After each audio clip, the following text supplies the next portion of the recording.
Hey y'all, it's Lindsay T, Lady Engineer, and today I want to talk about market sizing and why the market sizes that you put on an investor deck are not the same market sizes and target audiences that you should be using for actual product development.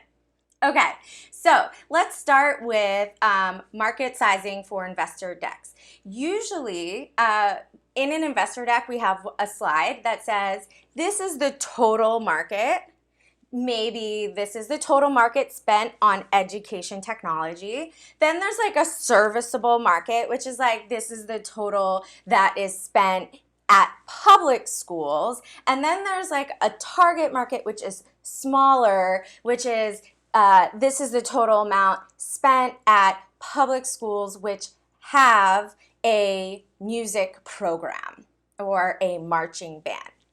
Okay, and what investors want to see is that these numbers are large enough to justify their investment. That if you were, and I know some people roll their eyes, if you were to capture just 1% of this tinier target market, you would still be a multi-million-dollar company.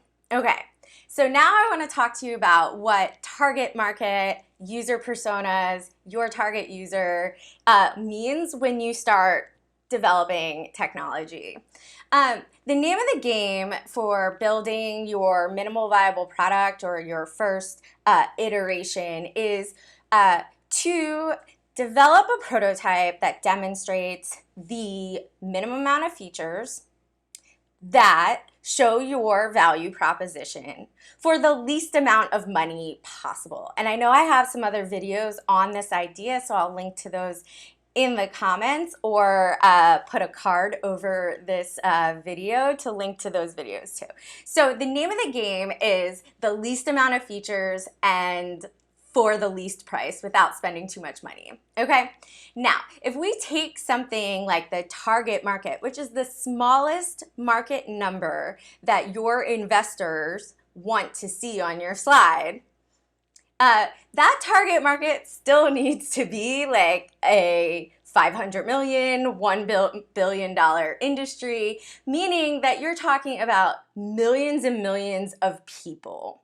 Now, in millions of people, we are going to have a lot of different opinions. It's going to be very, very hard to understand which opinions to focus on, which opinions to ignore.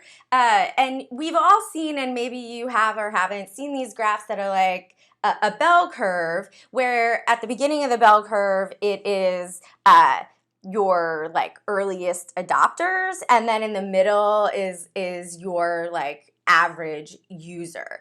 And so if we try to design for like the middle of the curve, we are going to have way too many opinions to try to make happy to factor into our product development. So if we want our initial prototype and initial versions of our product to be the minimal amount of features for the least amount of money that demonstrate our unique value proposition, we need something far, far smaller than the target market, okay? So do not use the target market number. What you really want to go down is to something far, far less, and I call that the early evangelist, the early adopter, and the evangelist, the type of person that will use your product even if it's janky. They will give you feedback. They will be excited about the fact that you are trying to solve their problem better than they can solve it themselves. And they're willing to sing your praises and even pay you for that janky early version. Those people are very, very special, and you have to work hard to find them. There are not a lot of them. That is the person you need for product development. That doesn't mean that's the person that you talk about on your investor deck as your overall target market. To get started, you need a very, very, very small audience so that you are not sifting through a million usage scenarios and a million opinions. You just want the people that are going to be really, really easy to get to use your product early on. And I'll link to some other videos on the early evangelist so that you guys can learn more. Thanks. I'm Lindsay. Please subscribe and talk to you later.